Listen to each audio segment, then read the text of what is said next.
इस समय मैं जिस परिवार के साथ मौजूद हूं, उनकी आप बीती सुनकर आपके भी रोंगटे खड़े हो जाएंगे।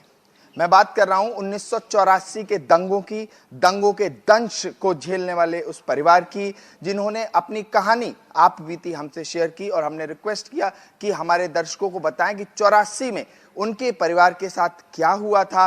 और 40 साल बीत गए, 40 इयर्स एग्जीक्यूटिव, जुडिशरी, लेजिस्लेचर करते हुए, और आज भी उनका कहना है कि उन्हें इंसाफ नहीं मिला है। और उनके वकील एच.एस. फुल्का सर, मैं अपने वीडियो जर्नलिस्ट से कहूंगा कि थोड़ा सा कैमरा पैन करें और दिखाएं सबको ये परिवार, ये छोटे छोटे बच्चे, जिन्होंने अपने बड़े बुजुर्गों से ये कहानी सुनी होगी कि 84 में दिल्ली के अंदर, इस राष्ट्रीय राजधानी दिल्ली के अंदर क्या हुआ था उनके परिवार के साथ, उनके बड़े बुजुर्गों के साथ। मैं सीधे कनेक्ट करूंगा यहां पर जो विक्टिम 84 की रही हैं उनसे। मैम, आप हमारे दर्शकों को कृपया बताएं, माफ करना हमें कि हम उन यादों को दोबारा से आपको बताने को कह रहे हैं, लेकिन ये जानना जरूरी है हमारी जनरेशन को कि दोबारा ऐसी चीज दिल्ली में ना घटे। बेटा, हम आपको क्या बताएं, जैसे 31 अक्टूबर को इंदिरा गांधी की डेथ हो गई थी, 31 अक्टूबर 1984। तो उसके बाद में हम 4 तारीख 5 तारीख तक अपने आप को संभाल नहीं पाते हैं। ऐसे लगता है कि वो हमारे साथ आज भी हो रही है 84। आप देखो ना, इसमें वीडियो देखो आप, कैसे जिंदू को जलाया था। ये देखो आप, ये देखो कैसी कैसी वीडियो है इसमें। ये देखो, ये देखो, ये देखो, पूरा जिंदा जलाया हुआ है। ऐसे ऐसे देखो, ये देखो। ये तस्वीर कहाँ की है? ये त्रिलोकपुरी की है सारी। आप त्रिलोकपुरी में रहते? हाँ जी, हाँ जी। अच्छा, आपका परिवार वहाँ रहता है? हाँ जी। ये देखो ना आप, ये देखो कैसे कैसे गुरुद्वारे जलाए और कैसे कैसे सिखों, ऐसे देखो। ये आप देख पा रहे हो, फिर हम कैसे देखेंगे हमारे आदमियों को? 40 बरस बीत गए मैम, आप अलग अलग अदालतों में केसेस लड़ते हुए। एच.एस. फुल्का सर भी हमारे साथ हैं, इनको हाँ हमने जी। कई बार कोर्ट में देखा है, अलग अलग। वीर जी को 40 साल हो गए हमारे साथ कोर्ट में लड़ते लड़ते। वीर जी भी, हम भी जाते हैं, कभी हमें सम्मान आते थे। वीर जी मेरे को अपने पास घर पे भी बुलाते थे, समझाते थे। काफ़ी उन्होंने मेरी मदद भी की है। मैं क्योंकि कि मैं किसी का खा के भी मैं मिट्टी नहीं करूँगी। मेरे पोते को इन्होंने, एक छोटा वाला पोता है मेरा, जो उन्होंने वीर जी ने गोद में लिया हुआ है, उनकी फीसें वगैरह देते हैं सारी मेरे बच्चे की। तो मैं आपको क्या बताऊं कि 84 में क्या हुआ। 40 साल लड़ते रहे वीर जी साथ में, हम भी जाते रहे कोर्टों में। 40 साल में हमें इंसाफ नहीं मिला, तो हम किसी का दरवाजा कहाँ ऐसी सरकार लेके आए जो हमें इंसाफ दे। हस्बैंड के भाई और 12 बंदे, एक भी नहीं, 12 बंदों की डेथ हुई है। 12 बंदों को इन्होंने जिंदा जलाया और हमने अपने आंखों से देखा है। जैसे जैसे ये दिन आते हैं, हमें 4-5 दिन हमें मतलब ये लगता है कि आज हमारे साथ में ये हो रहा है, हम कहाँ पे छुपें, कहाँ पे बचाएं अपने आप को, हमारे से देखा भी नहीं जाता। 40 साल में हमें इंसाफ नहीं मिला है, तो कहाँ जाएंगे हम इंसाफ? एक सज्जन कुमार को 40 साल में, एक सज्जन कुमार को जेल में डाल दिया, तो बाकी कहाँ जाएंगे? जिन्होंने मारा 5000 सिखों को, क्या अकेले सज्जन कुमार ने मारा था?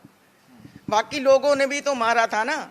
वो इतने बड़े बड़े, उनको तो पोस्टें बड़ी बड़ी दे दी हैं सरकार ने, उनको बड़ी बड़ी पोस्ट पे बिठाया हुआ है। जिन्होंने हमें, पुलिस ने खुद रल मिल के मारा हमें, तो हम किसके पास जाए? हमें कोई इंसाफ दे। मैडम, आप उस समय 84 में कहाँ पर थे और आपने क्या देखा, वो हमारे दर्शकों को प्लीज बताएं। 1984 1 नवंबर की मैं आपको एक घटना शेयर करना चाह रही हूँ। उस टाइम मैं पटेल नगर में रहती थी, east Patel Nagar to be very precise. मेरा घर का नंबर 16 और एक 18 नंबर में एक सिख फैमिली रहती थी, जिनके घर मतलब वो खुद थे, दिलबाग सिंह जी उनका नाम था, और अपनी पत्नी के साथ और 3 बच्चों के साथ, 2 बेटे और 1 बेटी। वो छोटे ही थे, 12 साल, 8 साल, 6 साल ऐसे ही थे बच्चे।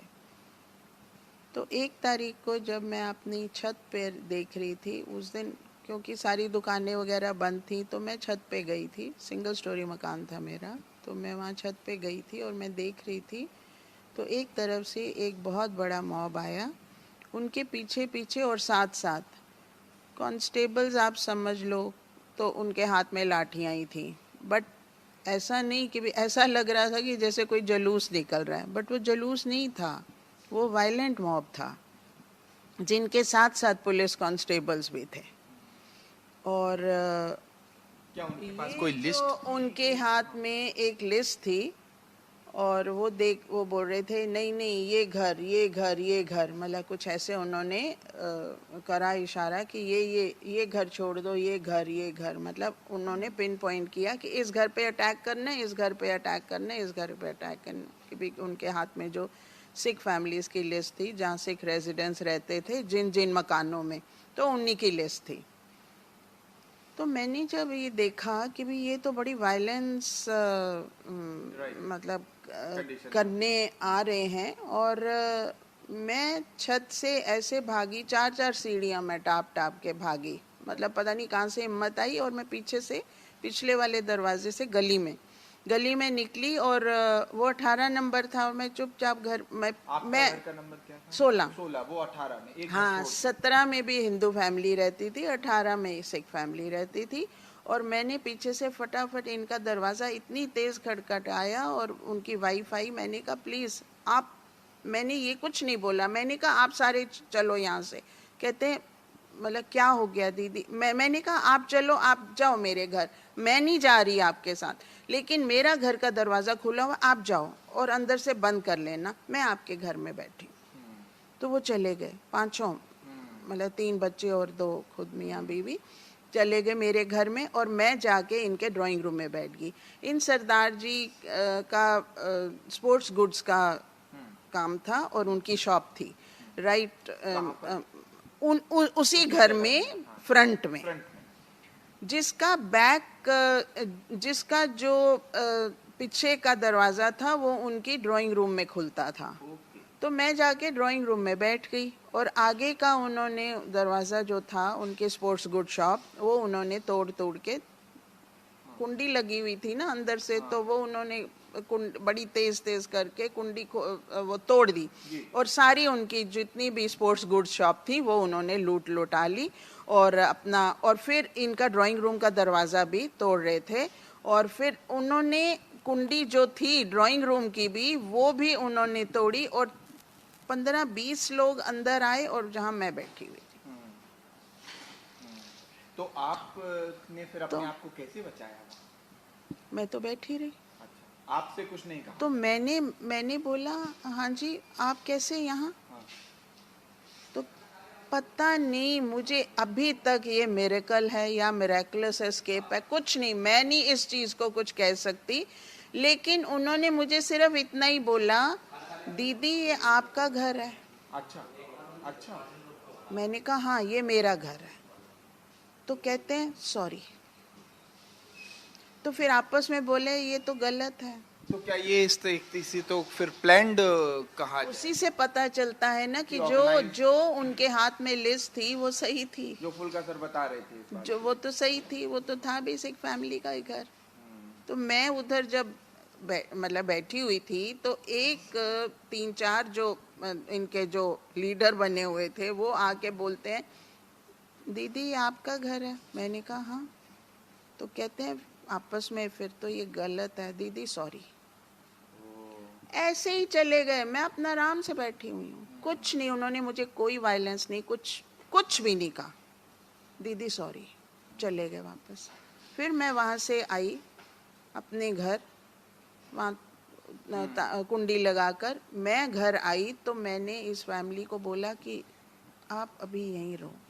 तो कहते हैं कि नहीं अभी हम चले जाएं घर। मैंने कहा सोचना भी मत, अभी ये ज़रा आग ना ठंडी हो जाए, आप यहीं रहो, आपको यहाँ कोई तकलीफ़ नहीं है। उनको मैंने अपने घर में सेफ एंड साउंड वहाँ पहुँचाया, और दैट वे उन्होंने वो घर छोड़ दिया, ना जलाया ना कुछ, आराम से वो आगे चले गए। आगे मेरा ख्याल 18-19 नंबर भी हिंदुस्तान। ये अब तक मीडिया में बात नहीं आई थी, पहली बार आपने हमें बताया कि ऐसी स्थिति थी 1984 में दिल्ली की। अब हम साथ में यहाँ कुछ बच्चे हैं। बच्चों, मैं आपको बताऊं कि लेफ्टिनेंट गवर्नर जो दिल्ली के हैं, उन्होंने एम्प्लॉयमेंट में एक रिलैक्सेशन किया है एजुकेशन का, तो उस पर मैं आपसे बात करता हूँ। आपने भी अपने बड़े बुजुर्गों से कहीं ना कहीं ये कहानी सुनी होगी, क्योंकि आप उसी परिवार से आते हैं, तो अब आप कैसा महसूस करते हैं दिल्ली में, थोड़ा बताओ। ये सब सुन के ऐसा लगता है कि मतलब अभी तक जस्टिस नहीं मिली उस चीज़ को, तो हमें उस चीज़ को भूलना नहीं चाहिए कभी भी। जब तक जस्टिस नहीं मिलती तब तक, जैसे अभी हम प्रेस क्लब में हैं, इस चीज़ पे चर्चा कर रहे हैं, तो इस पॉइंट को बार बार उठाना चाहिए, ताकि हमें भी, आने वाली जनरेशन को भी, जैसे हम हैं, ताकि हम सब उस चीज़ के बारे में अवेयर रहें। और मैं ये कहना चाहूँगी कि हमें एजुकेशन में भी थोड़ी रिलीफ मिलनी चाहिए। फॉर एग्ज़ाम्पल परसेंटेज के अंदर, जैसे कि कुछ हैं जो अच्छे से नहीं पढ़ सकते या पढ़ पाते, बट उनकी एबिलिटी है कि मतलब हाँ वो करना चाहते हैं या उनकी विश है, तो उनको थोड़ा परसेंटेज के अंदर रिलैक्सेशन मिलना चाहिए। कि अगर कोटा है कि तुम्हें 90% लेके आने हैं, तो 80 या 85 कर दो एटलीस्ट, ताकि वो वहाँ तक पहुँच सके। तो मैं ये कहना चाहूँगी कि एजुकेशन में रिलीफ होनी चाहिए, स्कॉलरशिप्स होनी चाहिए इनके लिए, ताकि वो भी आगे बढ़े और पूरी सोसाइटी के साथ एक इक्वल स्टेट पे आ सके। Very good. आपसे मैं बात करूंगा। आपने तो इससे पहले भी हमारे दर्शकों से को बताया कि किस तरह से आपने अपनी सिस्टर से पूरी कहानी सुनी, उन्होंने फेस किया था, तो उसको थोड़ा सा हमें एलेबोरेट करके बताएं, क्या आपने सुना और उस समय आप कहाँ थे? हम उस टाइम नंद नगरी में रहते थे, तो दी ने बताया कि कुछ लोग हमारे घर आए, और जैसे कि मैंने बताया कि हमारे ताया जी आए हुए थे, मिलिट्री में थे, उनकी भी वहीं डेथ की, और एक ही ब्रदर था, उसको भी वहीं मारा। तो मम्मी डैडी को छुपा रहे थे, तो मम्मी उनकी सपोर्ट कर रहे थे, तो उनको पहले मारा। तो फिर डैडी ने देखा जब वो उनकी डेथ हो गई, तो फिर वो तलवार लेके आए, तो वो अपने बचाव के लिए वहीं से पुलिस स्टेशन जा रहे थे, तो वहाँ से फिर पुलिस वालों ने गोली मारी। जब यही सब इन्वॉल्व है, बिल्कुल। तो ये कहना चाहती हूँ कि जिनको हमारी सेफ्टी करनी चाहिए थी, वही जब इंसान मारा, तो इंसान कहाँ जाएगा। तो हमारी नज़र में तो गवर्नमेंट ही है सबसे बड़ी, जिसने ये सब करवाया है। तो अब गवर्नमेंट को ही हमें कुछ क्या पूरा ही हमें न्याय देना है। विदाउट पेरेंट्स के कैसे लाइफ होती है, ये एक वही इंसान जान सकता है जिस पे बीत रही है, जो इस चीज़ को देख रहा है कि क्या है क्या नहीं है चीज़ें। आपके माता पिता, फिर उसके बाद आपकी बहन और वो सब लोग कहाँ हैं? अब तो सबकी शादी हो गई है, बट अंकल जी का मेरी लाइफ में बहुत बड़ा रोल रहा है। मैं तो शुरू से ही काफ़ी टाइम से अंकल जी के ऑफिस में भी आती जाती है। अंकल जी ने मेरी पढ़ाई में बहुत सपोर्ट किया है, और अभी भी जस्ट मेरे बच्चों के लिए भी कर रहे हैं। तो अब मैं यही चाहूँगी कि जो हम अचीव नहीं कर पाए अपनी लाइफ में, कम से कम बच्चे तो करें एजुकेशन। मेन तो यही है। बट उनको जो है सज़ा एक से नहीं पूरी होती है, जितने हैं जो कि अंकल जी लगे हुए हैं कि इन लोगों को सज़ा मिलनी चाहिए। मैं खुद हमेशा हर टाइम यही कहूँगी कि उनको सज़ा मिले बिना, जैसे कहते हैं ना, एक इंसान को जब तक उसकी गलती की सज़ा नहीं मिलती है तो अंदर से कुछ ना कुछ उसको होता रहता है।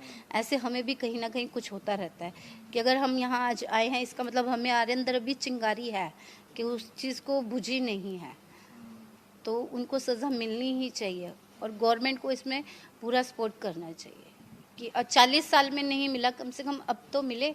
एक और जनरेशन आ चुकी है, उसको तो ये लगे हमारे पेरेंट्स को इंसाफ मिल चुका है, कुछ तो जस्टिस मिला उन्हें। अब इस चौपाल के फाइनल सेगमेंट में और सबसे डिटेल्ड और लीगल पर्सपेक्टिव पे बात करने के लिए हम एचएस फुल्का, एडवोकेट एचएस फुल्का से सीधे बात करते हैं। सर, बहुत बहुत धन्यवाद, आपने पहले हमें समय दिया। और अब मैं डिटेल में समझना चाहूँगा, 40 बरस की ये जो लड़ाई है, लीगल बैटल है, आपने कोर्ट्स में लड़ी है, और एक नई पीढ़ी, जैसे हम युवा एक नई पीढ़ी हैं, वो भी आपको कोर्ट्स में देख रहे हैं, लगातार देखते हैं, चाहे सज्जन कुमार की हियरिंग हो, चाहे जगदीश टाइटलर की हियरिंग हो, चाहे सीबीआई की चार्जशीट हो, उसमें बताएं कि अब कहां परेशानी आ रही है, और 40 इयर्स में अब भी क्यों कहा जा रहा है कि justice has not been done, not been served? देखो, ये justice has not been done, ये तो दिल्ली में ही जो सरकारी आंकड़े हैं 2733 लोगों का कत्ल हुआ। तो 2000 इतने लोगों को मारने के लिए कम से कम 10,000 लोग तो थे जो मारने के लिए चाहिए। एक जगह पे तो ये हुए नहीं, इंसिडेंट सारी दिल्ली में स्प्रेड ओवर कम से कम 90-95 या 100 जगह पे हुए हैं। और उनको अगर सबको कर लिया जाए तो 10,000 लोग थे, उनमें से 5,000 को तो सज़ा मिलती। मगर यहाँ पे तो अभी तक सिर्फ 12 मर्डर केस हैं जिनमें कन्विक्शन हुई है, और सिर्फ 50 लोगों को हुई है, जो तो एक तरह का मजाक हुआ। ये वाली बात। दूसरी बात, ये हुआ क्यों नहीं सज़ा मिली? क्योंकि ये पूरा का पूरा सिस्टम का फेलियर था। शुरू से ही इन लोगों ने पहले तो गवर्नमेंट ने प्लान किया, प्री प्लान करके गवर्नमेंट ने खुद कराया। जिन्होंने किया उनको ऊंची पदवियां दी गई, पुलिस अफसरों ने जिन्होंने इनका साथ दिया उनको प्रमोशंस दी गई। ये करके उसके बाद फिर ऑब्वियसली जब इन्होंने इनके गवर्नमेंट के ऑर्डर्स पे हुआ तो उनको पूरी तरह प्रोटेक्शन दी गई। तो एक तरह से पहले तो मर्डर ऑफ सिटीजन हुआ, उसके बाद मर्डर ऑफ जस्टिस हुआ पूरी तरह। ये इनको पूरी बचाने की प्लान कि बस भूल जाओ सब कुछ जो भी हो। तो केस रजिस्टर नहीं किए, जो रजिस्टर किए वो केस ख़राब करती है, स्टेटमेंट पर रिकॉर्ड नहीं की, कोर्ट में विटनेस को पेश ही नहीं किया। तो इस तरह से चलता रहा। तो अभी तक ये कमीशन कमेटीज़ बनती रही। कमीशन कमेटी कहते थे कि ये गलत हुआ है, पुलिस ने ठीक तरह काम नहीं किया, मगर रिकमेंडेशन देके जब इम्प्लीमेंटेशन पे जाती तो वहीं पुलिस के पास चली जाती थी। सारी एजेंसी इन्वेस्टिगेशन, चाहे वो पुलिस हो चाहे वो CBI हो, सब फेल हुए इसमें, क्योंकि सिस्टम इनको बचा रहा था पूरी तरह। तो इसमें कमीशन कमेटियों का नंबर ज़्यादा है, और जिन केसों में कत्ल के केसों में कन्विक्शन हुई है उसका नंबर कम है। 15 तो कमीशन कमेटी हो गई, और कत्ल के सिर्फ 12 मुकदमे हैं जिनमें कन्विक्शन हुई है। ट्रायल्स, रीट्रायल्स, चार्जशीट का रिजेक्ट होना, दोबारा से चार्जशीट फाइल करना, CBI को री इन्वेस्टिगेट करना, इतना तो हम नई जनरेशन में पढ़ रहे हैं। आपने तो ये आंखों से कोर्ट के अंदर बिल्कुल यही देखा है। और मैं तो ये कहूँगा, ये सिर्फ ये गवर्नमेंट का तो फेलियर था ही था, लीगल सिस्टम का फेलियर था, ये जुडिशियल सिस्टम का भी फेलियर था। ये कोर्ट्स ने भी और जो जजेस ने भी जिस तरह से उनको इसके सिंसियरिटी दिखानी चाहिए थी, नहीं दिखाई। जुडिशियल एक्टिविज़म जहाँ तक 1984 के कतरेम का सवाल है, तो सुप्रीम कोर्ट ने बिल्कुल नहीं दिखाया। 33 साल के बाद पहली बार ये पीड़ितों को लगा कि सुप्रीम कोर्ट सज़ा देने में सीरियस है, जब 2017 जनवरी में जस्टिस दीपक मिश्रा ने SIT अपॉइंट की। छोटा सा ये जुडिशियल एक्टिविज़म सुप्रीम कोर्ट में दिखाने की क्या फैक्ट ये हुआ कि उसी साल एक सज्जन कुमार को सज़ा मिली, एक MLA को सज़ा मिली, काउंसलर को सज़ा मिली, और एक आदमी को डेथ सेंटेंस हुई। अगर ये जुडिशियल एक्टिविज़म पहले दिखाया होता सुप्रीम कोर्ट ने, और ये जुडिशियल को मैसेज भेजा होता, तो आज ये हालत और होती। हम एक्सपेक्ट करते हैं कि जस्टिस एट द एंड मिले, और नई जनरेशन जो आ रही है, जो यहाँ दिल्ली में रह रही है, वो ये जाने और समझने की कोशिश करे कि ये 1984 में जो वो हुआ वो दोबारा दिल्ली में ना हो। वीडियो जर्नलिस्ट अवनीश के साथ मैं संभव शर्मा, यहाँ सिख परिवार के साथ फॉर इंडिया।